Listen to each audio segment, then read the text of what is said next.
Dr. Kofi Ganley and Roderick Make 329. This show was all that and a bag of chips. This is NXT.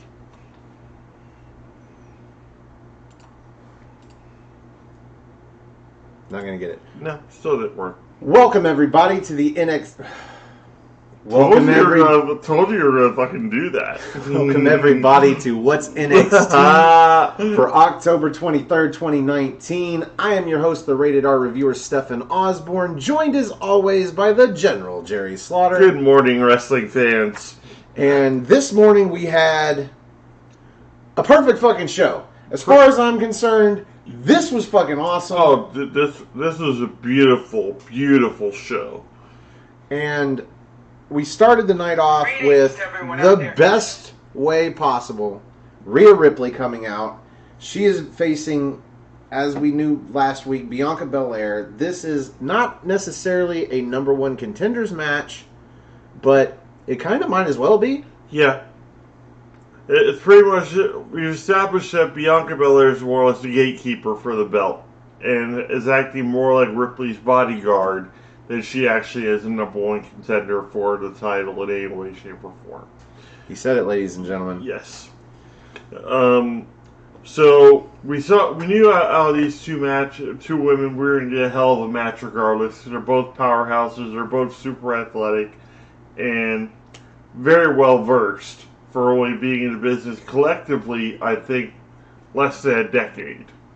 So for them to look this good in the ring together for their first time in a match with each other was awesome.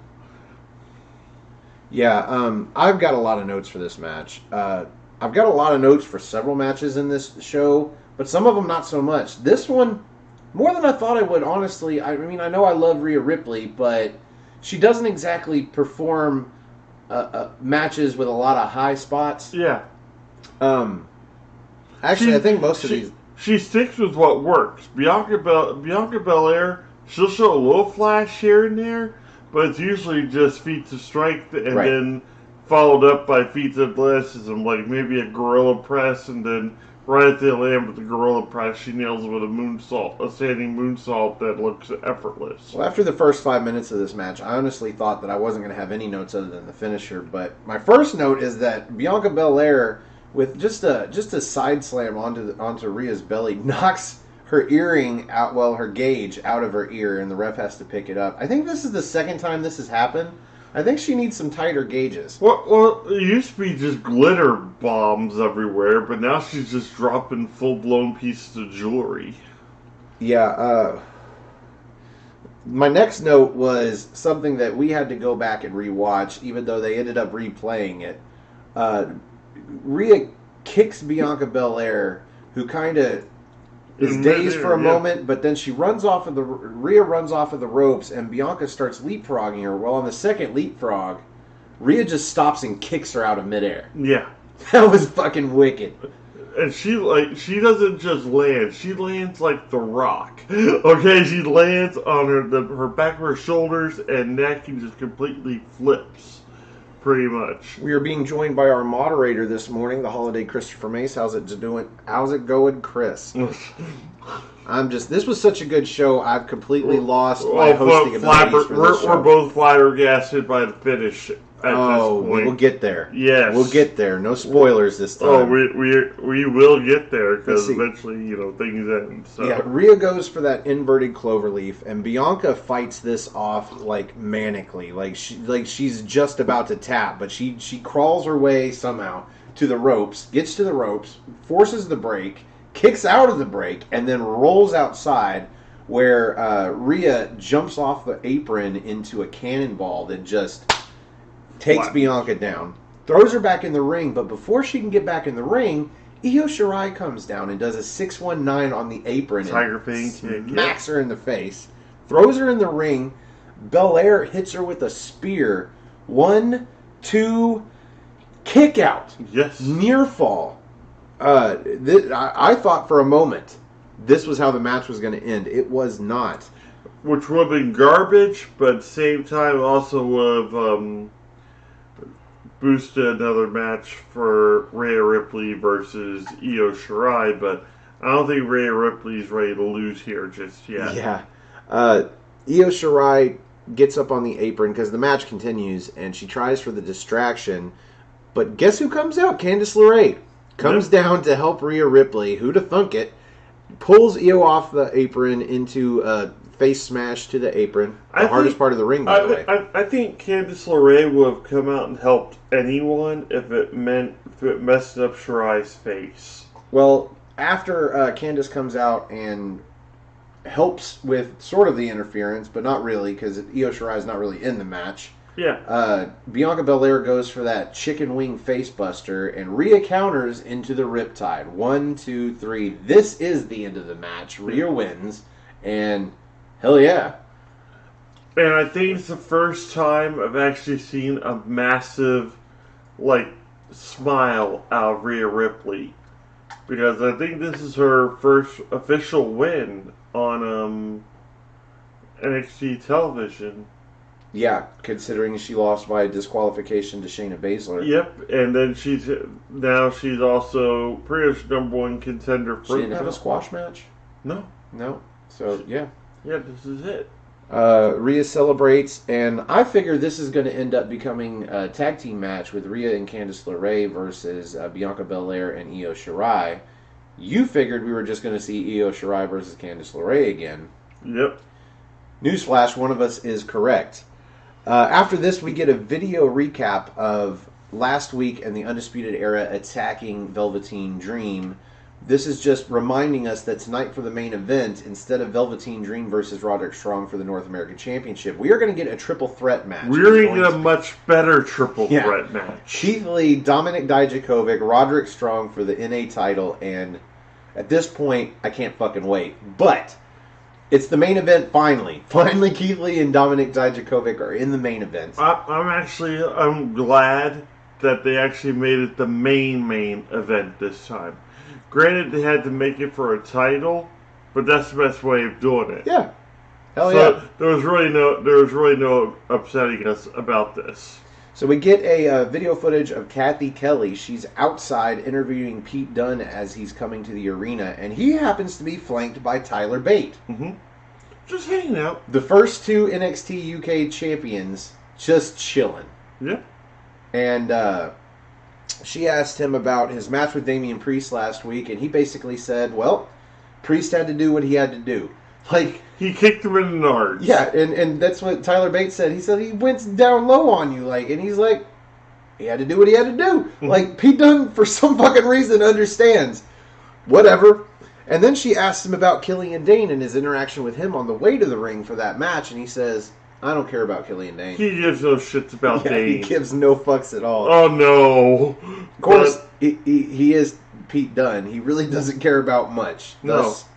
Well, that's the thing. Pete Dunne doesn't really care about wins and losses. He cares about titles.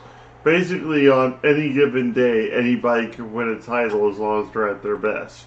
And that's what he's focused on. The match with Priest, it could have gone the other way, and it had to go the other way for Damian Priest to pull off the victory. Yeah, and that's he had to go down low. That's what Dunne's saying at this point. He had to resort to that to win the match. So, there you go. There was no way he was going to out-wrestle Dunne, so he had to cheat to win. So while we're focusing on vignettes that are not wrestling matches, we get a video promo for Tommaso Ciampa. And I know I say every week that NXT video packages are awesome. This was a whole nother level of awesome. This was powerful. I mean, it was relatively short, but Ciampa says, it's my life, it's my legacy, and I'm not done yet. Nope. And this is just... I still think he has come back from that injury way too soon, but then again, he's got doctors, he knows his body. Maybe it's not all that soon. Maybe it just wasn't all that bad. But spoken from a guy who had, I'm going to say, pretty serious surgery at one point. He actually does touch on a couple points, like you get in that series, that depression stage, where you wonder, it's like, okay, will I ever be whole again? Will I ever be able to perform at the level that I thought I was going to be able to? Should I just, stop even.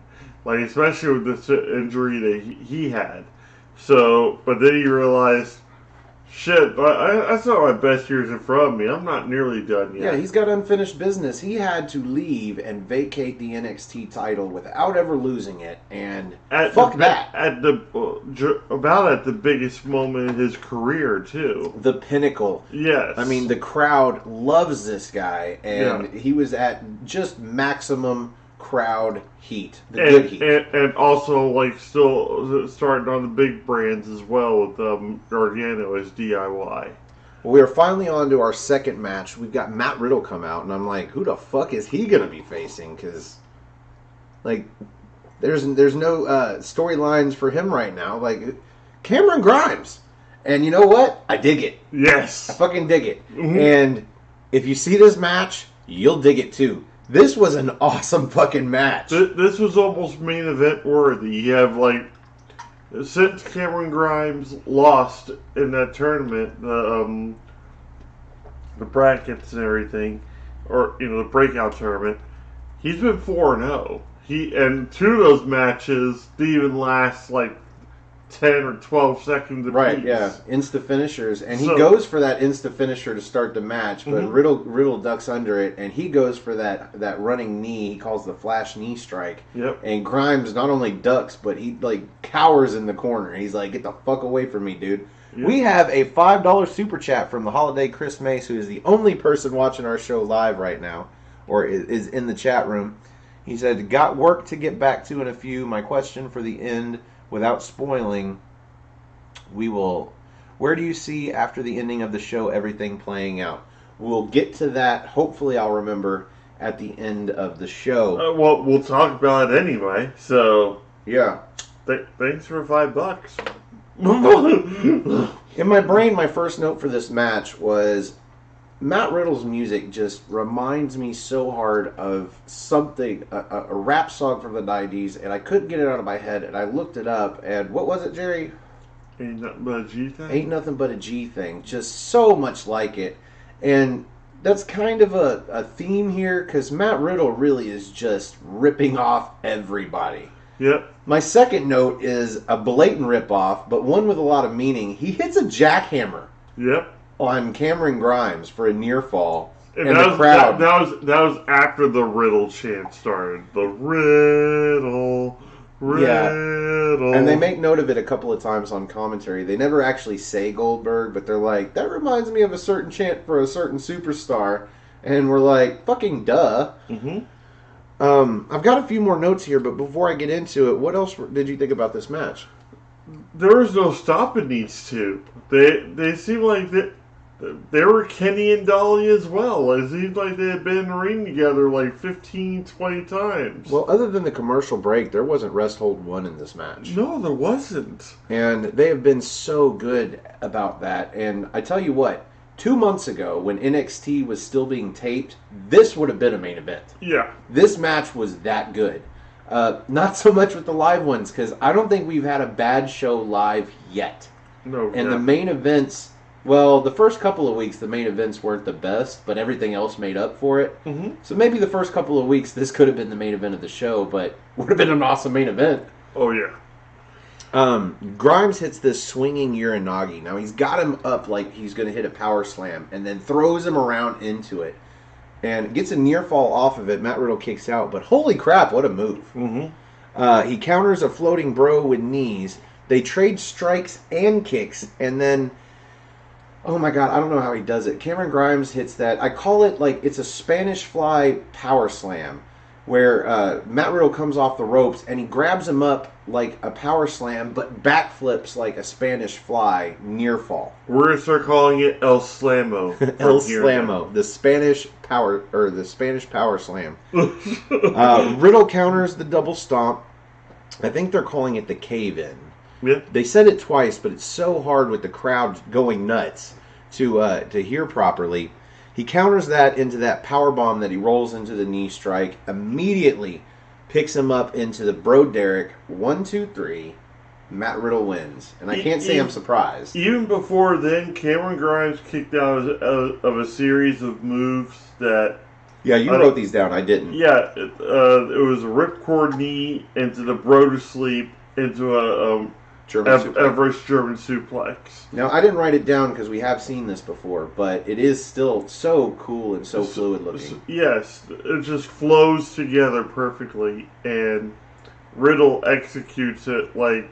He is getting so good. He's not even that good at this point. He is just up there, like, crazy up there. He's hitting main event echelon here. Yes.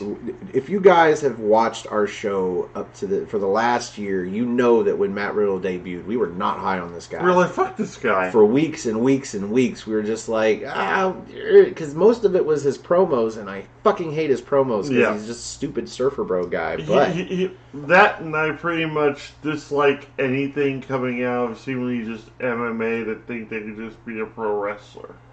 But he has upped his game every week. Mm-hmm. And after the match, he goes outside where Cameron Grimes is up against the wall, just, licking his wounds. And he goes for the bro fist. He wants to show him some respect, but not Cameron Grimes. He's a heel, buddy.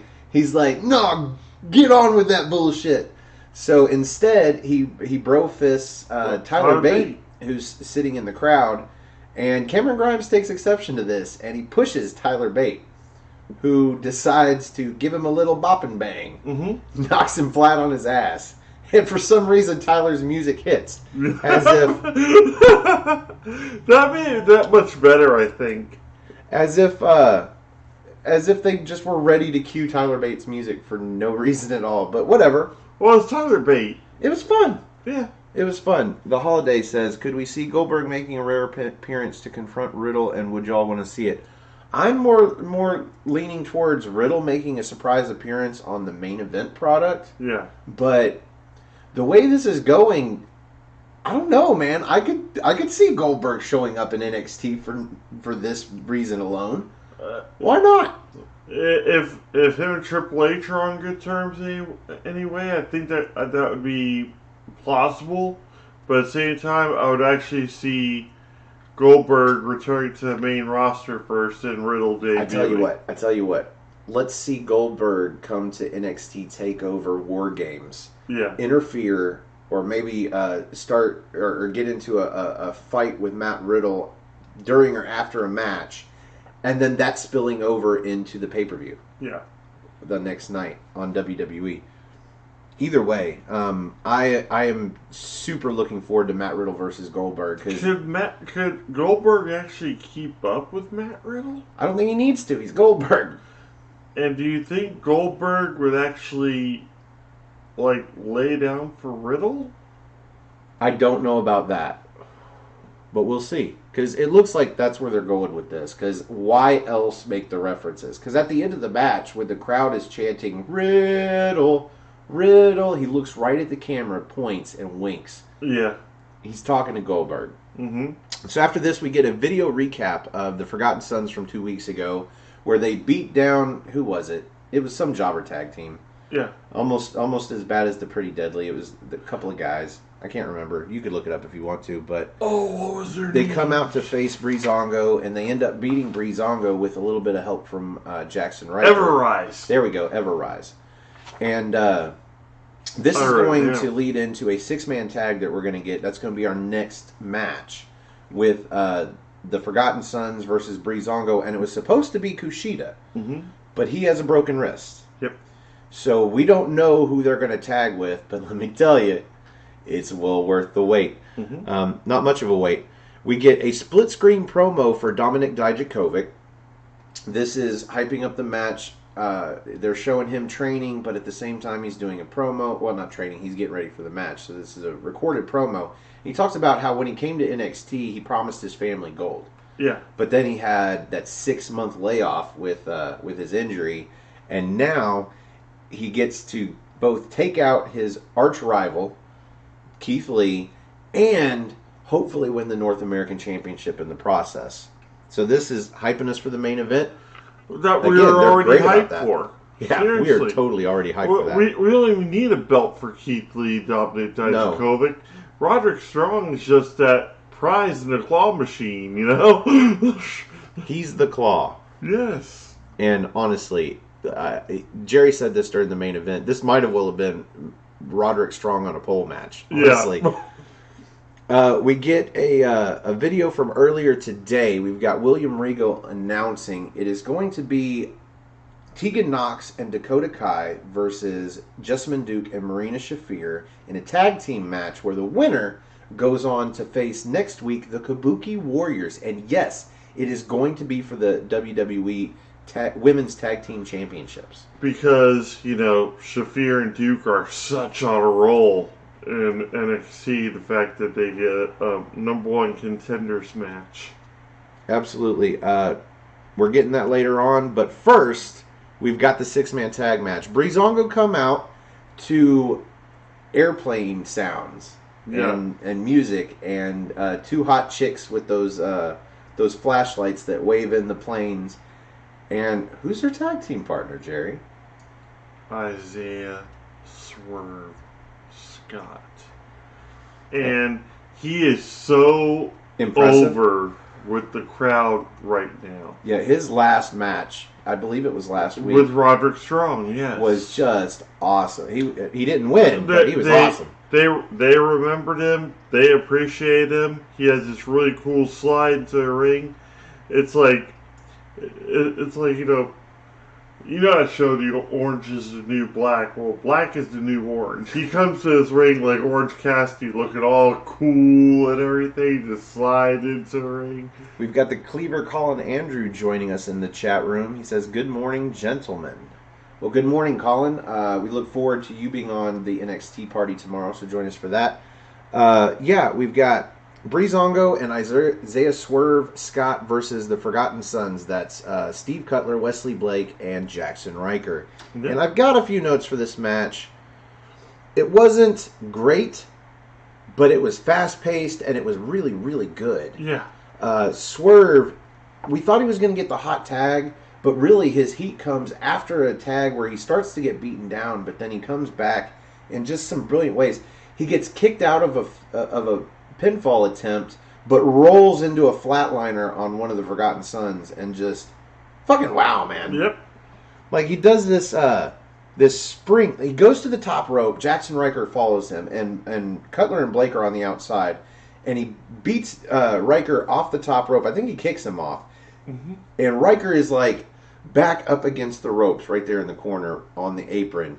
Swerve jumps off the top, springs off of Jackson Riker's chest into an Asai moonsault onto the other two members of the Forgotten Sons. Holy fucking shit, guys. Yep. He just does some amazing stuff in the ring. I do have one move before that, though. The Forgotten Sons hit, I think it was Cutler hits a Frankensteiner onto Swerve off the top rope, and then Riker and Blake come off the opposite corners into double diving headbutts. That was really cool. Got the crowd chanting, yep. This is awesome. That move was pretty awesome. We see the finish with Swerve hitting that jumping back kick to the side of, I think it was Cutler's head. Got a pinfall out of it. But pretty good match. Really good. The crazy part about this is the fact that we're talking about Isaiah Swerve Scott over everybody else in that match. Like, Breezango, yeah, cool gimmick again. Well, the coolest thing they hit was that double supermodel kick. Yeah, but even then, like, and then there was this part where Fandango just was nailing these chops. Like just a series. Just like 5 or 6 just sick sounding chops. Just spitting them. But I didn't even make a note for that. Most of my notes were Swerve. Swerve is just amazing. Which is weird, because this is not the biggest Swerve we'll get for the rest of the night. No, it's not. But up next, we get Lio Rush coming down to the ring, and they say, up next, we are going to get a cruiserweight match. And I'm like, Lio Rush is not dressed for a cruiserweight match, or for a match in general. And sure enough, we go to commercial. So, maybe not. And when we come back, we go straight into a promo by Killian Dane, who is calling out Pete Dunne. He said, "You wanted to break my fingers last week. Well, now I'm going to break you." Yep, he's wrapped up his 2 fingers, and he's ready to go. So Pete Dunne may not give a crap about Killian Dane, but Killian Dane is now out to get Pete Dunne. And you know what? I can't wait for that match either. That's going to be insane. Be fucking wicked. After that, we get our match, and again, like I said, it is not Lio Rush. He actually heads to the commentary table to join the guys, and we get Angel Garza versus Jack Gallagher. Yeah. And I didn't actually underline a winner, but I've got a few notes for this match. It wasn't too long, really. It didn't need to be. Maybe 4 or 5 minutes tops. Yeah. But fun little match. What did you think about it? It was great for when we were waiting on the burritos to finish up cooking. But Garza never ceases to impress me. Didn't put the hair gel in this time. I think that is added to like his heat, really. Maybe I missed it, but I don't think he pulled off the tights either. He did. Oh, no, actually, he didn't. No. He pulled off the sides of them, and then Gallagher went to grab him at one point to pull him back into what probably was going to be a German suplex or something. But then, Garza just ran, let Gallagher pull onto the tights, and Garza came off the ropes with a drop kick to the face while Gallagher was wrapped up in him. Nice. Mm-hmm. Colin Andrews says, send Jack back to NXT UK. Sure, yeah. If you subscribe to Colin Andrews' channel, we did a fantasy draft where we drafted 5 people from each brand to other brands, and that was one of our picks. Is we actually dissolved 205 Live because there's like 6 people Gallagher left in it. Yeah, we sent Jack Gallagher back to NXT UK. Let's see. My first note here is Garza. Well, no, it's the end of the match. He dodges Jack, who comes in for that corner drop kick. And he kind of lands seated on the top rope, and Garza just immediately pulls him off, slams him on his head, and then jumps up for a Cabrana moonsault. Yep. 1, 2, 3, pinfall victory.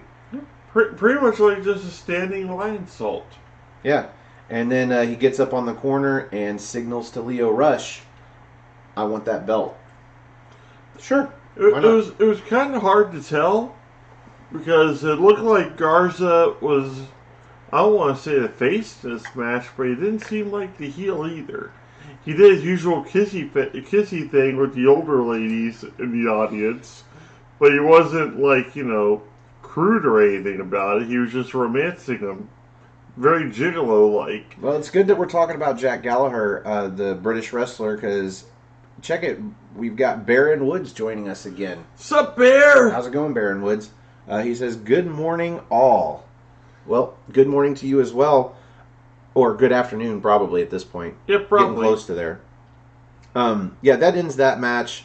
It was fun for what it was. Speaking of fun for what it was, relatively short, our next match is Dakota Kai and Tegan Nox, who actually come out together to the same music. And I don't know whose it is, because I haven't learned their music yet, but that was kind of cool. I think they have their own separate music, and then they have the Team Kick music. It's fine with me. Jessamine Duke and Marina Shafir come out to Shayna Baszler's music, and Shayna comes out first and basically introduces them, but then sends them to the ring. She heads to the back. She figures they don't need her. They really did. They really They always do. They've got some moves that seem kind of original for them, and very striking moves. But so sloppy. Like they're trying to pull them off so quickly that they end up just slopping all over the fucking ring, almost botching half of what they're doing. I'm surprised that they landed any of that. They're scattered, and I think they also got rattled by the fact that this was live television too. They're still virtually winless on NXT television. I know they've won on a couple different roadshow type things, but those are against Performance Center talents and whatnot, but they're still virtually winless on NXT television. The end of the match sees Dakota Kai taking out Marina Shafir on the outside. Jessamine Duke goes for a roll-up, doesn't get the pinfall, and somewhere out of the blue we see the shiniest wizard. 1, 2, 3. The shittiest wizard. The shittiest wizard by the girl that should not be allowed to knee people in the face because she's got knee braces on both legs. I want to mention the knee braces, though, because Dakota Kai has a knee brace of her own on her right leg. Yeah. And neither Duke nor Shafir go for any knees anywhere in this fucking match. No. They go for upper extremities and everything else, but you have 3 major bullseyes there. So I'm hoping Shayna Baszler is actually saying something to him about that. Even the commentary mentioned, why aren't they going for the knees? There's a target on both your competitors that you are not exploiting, and that's just green. Yeah. It's just green. That's warning green. That's like forest green. Well, we see the pinfall go to Tegan Nox over Jessamine Duke, who looks like she is suffering from fucking anorexia. Jesus, she is scarecrow thin. She looks like that chick on the after school special that says she doesn't have a problem, but everybody knows what it is that she does. Yeah. But they can't pinpoint what. Well, we follow this match with the Kabuki Warriors getting on the Tron and saying a bunch of stuff in Japanese that I can't understand. I know one of them was probably congratulations in a very sarcastic tone, because they're clapping like this and giggling and doing their creepy, cute Japanese shit. Totally indecipherable for me, but you said you did pick out what they said at the end. Yeah, Kairi Sane just tells them, it's like, next week you have no chance. We are being joined as well by Mark's Reviews again. He says, what's up, guys? How's it going, Mark? Just another fucking day in What's NXT. Another great show. I mean, just a string. They have not had a bad show live yet. No, they haven't. And at this rate, I'm not sure they're gonna. No. This NXT Live has been better than both Monday Night Raw and Friday Night SmackDown combined every week. Yeah. And I am stoked about that. And it's only a 2-hour broadcast. And now I do watch AEW, usually about a week later, on the weekend when I can, or on Tuesday when I have no other wrestling to watch. It's a good alternative. It is, and it's a great show in and of itself. But oh my god, I just love these live NXTs. Holy shit, we are getting down to the end of the show as quickly as that seems. But before we do, we get another split screen promo. This time by Keith Lee about the triple threat tonight, and he's very somber. Yeah, but he says, he's gonna win. It took him long enough to get to where he's at right now. And he's going to take full advantage of it. That's pretty much what I got out of the whole promo. Let's see, we're also being joined by Davi, who says, that's cap. He might mean crap. I don't know. Please specify. But shout out to Davi joining us for the first time in the chat room. How's it going? And where are you from? Before we get to the main event, we are getting our announcements for 3 matches that we are going to get next week. First of all, the one that we know based off of the match we just saw, the Kabuki Warriors versus Team Kick for the Women's Tag Team Championships. That could very well be a very fun match. Yeah, it could also be a goddamn train wreck. It's going to be, see. I think it's going to be a little bit of both. You can have fun with a train wreck. But we kind of saw this coming. We are going to get Tyler Bate in NXT live for the first time against Cameron Grimes. That ought to be cool. And we're down to the match that one of us got right, and it was Jerry, of course, always predicting when it doesn't count. We are going to see Candice LeRae versus Io Shirai next week, and I think that's going to be another fucking classic, because if you guys remember from NXT TakeOver, or maybe it was TakeOver. It was TakeOver because we were there. We were there, and that match damn near fucking stole the show. Yep. So I would not be surprised if that ends up being the main event. At the very least, the main event of the first hour. And it might just steal next week's show as well. Yep. So we will see. But that brings us to the main event. Keith Lee, Dominic Dijakovic, Roderick Strong. I'm starting to get like Aaron Rift and mispronouncing everybody's goddamn name. Let's try this again. Keith Lee versus Dominic Dijakovic versus Roderick Strong for the North American Championship. Triple threat match. And I have got so many notes. I tried to keep it, without having to use another page, but holy shit, this match, folks. It was over 20 minutes long. Over 20 minutes long. It had 2 commercial breaks, the first of which they did the picture-in-picture, and we got to see a lot of rest holds and shit. Very slow-paced match. so that you didn't miss too much at home. Well, here's also the other thing. For some reason, it didn't record, so we had to look all over like God's creation for it. Found out what Daily Motion. Yeah, so and somebody was kind enough to go ahead and cut out the commercials. This is where I am going to finally plug my TV service, Fubo, but not in a good way, because I have got NXT set to record the series, and it didn't fucking record. And so I went to unsubscribe. I was going to drop Fubo. I mean, it's $45 a month. Jesus Christ. I could find a cheaper one if they're not going to record. Sling is way cheaper, and the reason I got rid of it was it wasn't recording. So we had to find alternative means to watch this show so that we could do the show as planned. And whoever recorded it, did a great job. Thank you. They faded in and out. Yeah, did a great job. But this match, these three guys, they did a better job. Oh, yeah. Holy balls. I'm going to break this down, and I know some of you hate it when I do spot for spot, but it just needs to be done. But before I do, what were your thoughts on the main event, Jerry? We already knew we were going to get something special out of Keith Lee and Dominic Dijakovic. Yep. Roderick Strong just added a whole other element to it. Again, Roderick Strong on a pole match. Because the second, like, anybody went down in any way, shape, or form, instead of, like, cowering in a corner or anything, he dove right in, picked up the pieces, or dished out his own. Going for the win, man. Yeah. He went for it. But there was a lot of times where, and again, Roderick on a pole, like, they used Roderick Strong as sort of a weapon. Mm-hmm. Like, he kind of got thrown around in this match. And the best way possible, ladies and gentlemen, and I've got some of those notes too, but your final thoughts before I break it down. The match in itself was just brilliantly paced. It had some of the greatest high spots I think I've seen out of these two, which... It's hard to do. It's hard to do. It's hard to top each Lee Dijakovic match, but they're managing to do it. How do you top the Spanish Fly off the top rope? This match. Yeah, this match tops the Spanish Fly off the top rope. And that's probably what they sit down and think about. But this time, they had third person kind of sitting in the triangle with them, like, what if we did this? Yeah, what if we added this? I mean, my first note here is Dominic Dijakovic with a suplex onto Lee, onto Strong. Like, he suplexes Lee and drops his ass on Roderick Strong. It's senton form, pretty much. Yeah. And, let's see. Lee catches a Dominic Dijakovic cannonball. He goes for a cannonball on the outside. Much the same way that we saw earlier out of, who was it? Rhea Ripley. Yeah. Only she actually took out Bianca Belair. No. Keith Lee just grabs him. But then Roderick Strong comes off the ropes with a basement, or a cannon, or wrecking ball. There we go. Wrecking ball drop kick and drops them both. That was fun.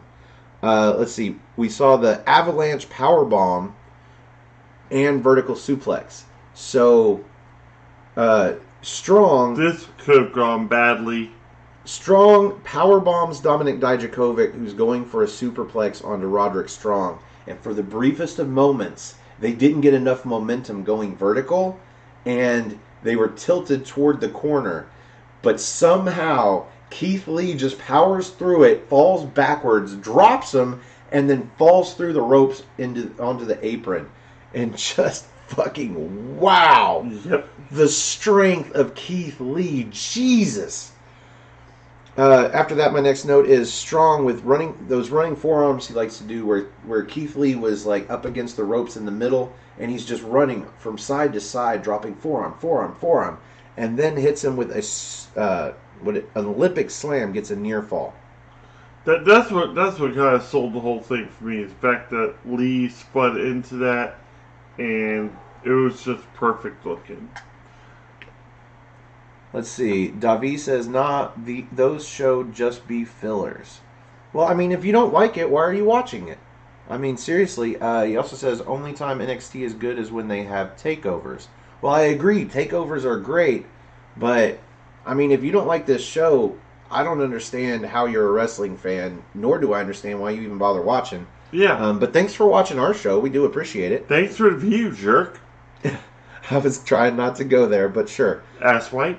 Somewhere in this, we end up on the outside, and Keith Lee picks up Strong and throws him at Dominik Dijakovic, who catches him in a burning hammer and drops him with the Feast Your Eyes.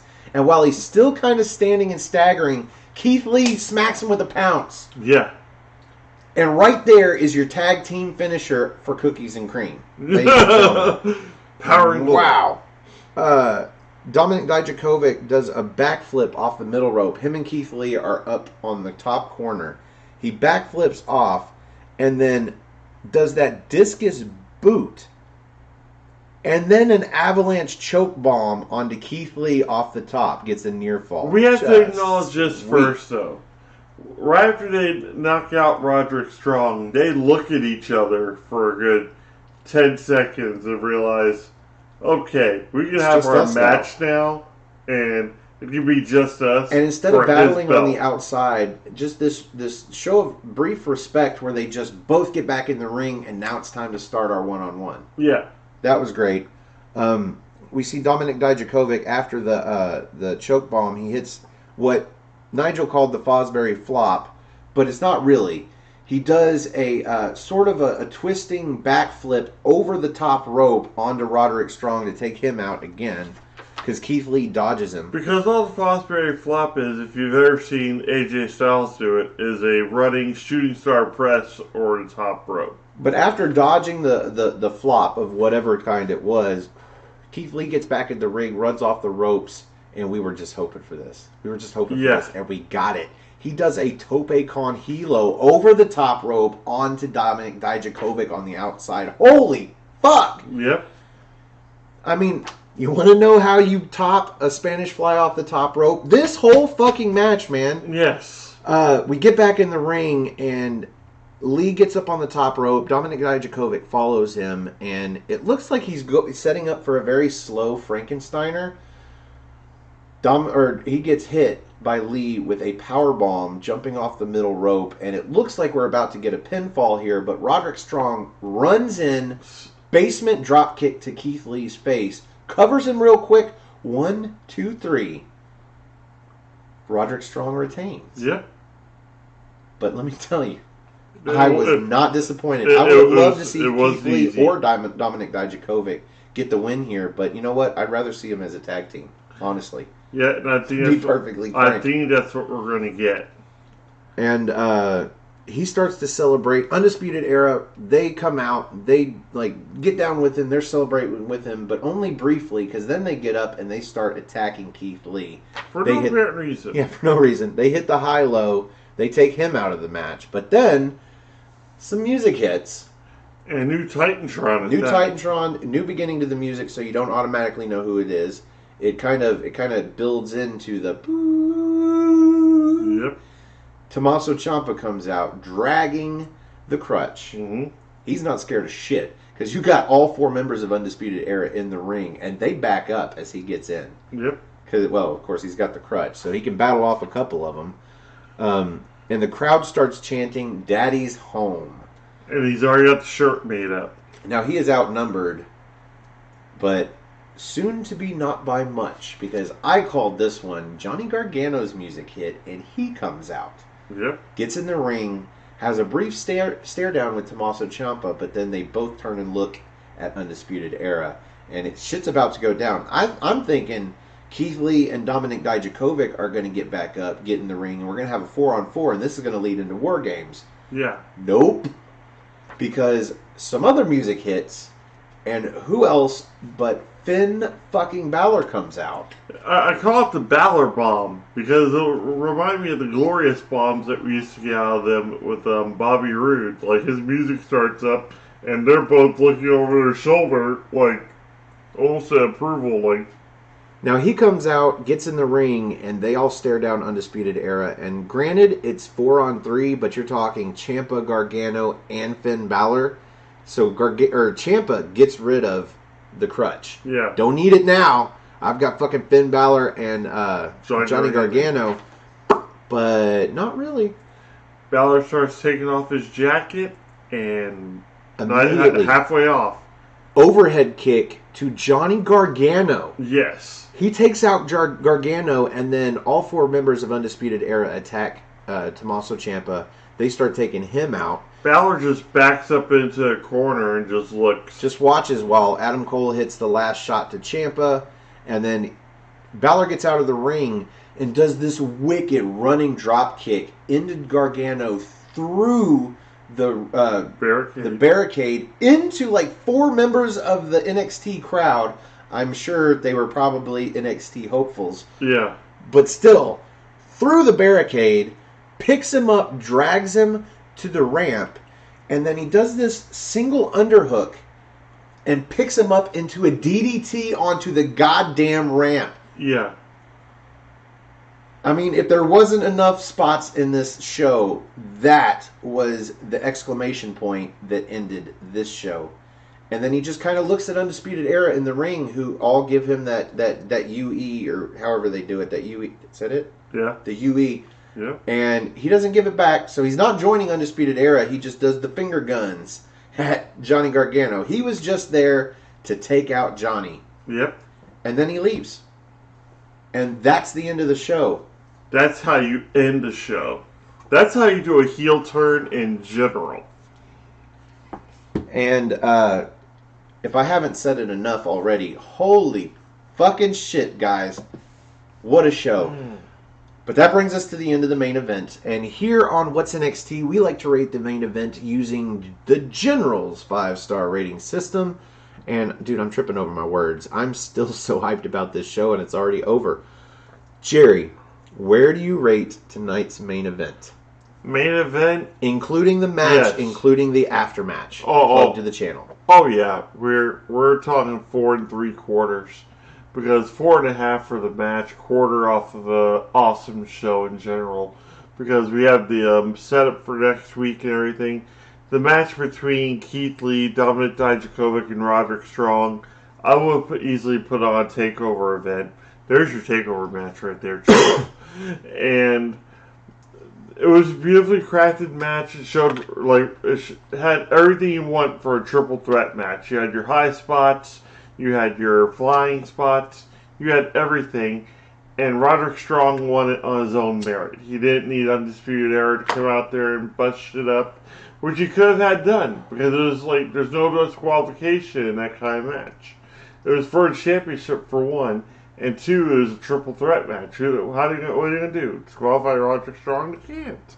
You have got 10 months of build between Keith Lee and Dominik Dijakovic. There's story 1. Yeah. Let alone all the triple threat shit that they did in the match. I am going to one-up you, sir. I am going to start at 4 3/4 stars for the match itself, because it was just fucking great. 20 plus minutes. It had an ending that was kind of surprising, but at the same time made sense because it keeps all the gold on Undisputed Era. It was very much like the triple threat match at the end for the North American title against Pete Dunne and Velveteen Dream. Plus all of the aftermatch. Finn Balor turning heel easily. 4 3/4. I'm going to bump it a quarter star off the back of a great show. For me, this main event, 5 stars. 5 stars. And it's lucky, and I don't know if that's the right word for it. It's lucky I didn't give it 5 1/4. Mm-hmm. But I think the match I think there's always room for improvement, and the match could have been better. I'm just not sure how. Yeah. I just have this feeling in my bones that the match could have been better, so I'm not going to give it 5 1/4. But easily 5 stars. Let's put it this way: this match they constructed in a week. To let that sink in for 1 second. We've had these NXT shows where they could say it's okay, this match is happening next week, but this is a month in advance. You don't want to throw an extra quarter on there for the Finn Balor heel turn and join me at 5, Jerry. I'm thinking highly about it. Fuck it, yes, 5. We are at agreement. We are agreed. The very first 5-star NXT main event agreed upon between the two of us. Fucking wow, man. Yes. Holy shit. So yes, I'd say yes. I mean, we said it at the beginning of our show. This was the perfect episode of NXT. Even the matches that were sort of meh were very quick. There were no rest holds, short matches, to the point. But they all meant something. And they all made sense. Yeah, and so, like, even the Fandango and Swerve versus... Swerve saved that match. Swerve, that just... The match with him and Roderick Strong was a great launching pad. That was the match that said, look at me, I'm here. And now this match right here established that he's here. And it was just wonderful. We are being joined as well by Anthony Monzano. I think for the first time. Is Finn joining Undisputed Era, or was it just a heel turn? I'm pretty sure it was just a heel turn. He was out there to attack Johnny Gargano. This is going to set up Finn Balor versus Johnny Gargano, which leaves Tommaso Ciampa in the position to vie for the NXT Championship and get it back, hopefully. Well, this also means Finn Balor versus Johnny Gargano, but it'll probably be for the number one contendership to whoever wins that match. Jesus Christ, we've got so much great NXT to look forward to. Oh my God. Just the great NXT that we experienced tonight, well worth a 5-star main event. And you gotta remember, both Adam Cole and Finn Balor were both leaders of the Bullet Club at some point. So that's cool. So I think that's where he's trying to make that connection at this point, is the fact that they're both were Bullet Club members, actually leaders. Finn Balor started the group. So I can't wait to see where everything goes from here, but that brings us to the end of this episode of What's NXT. Thank you very much for joining us. Please join us tomorrow for the NXT party, where we'll be having Colin the Cleaver Andrew joining us to review NXT UK episode 66. 66. Okay. General Order 66.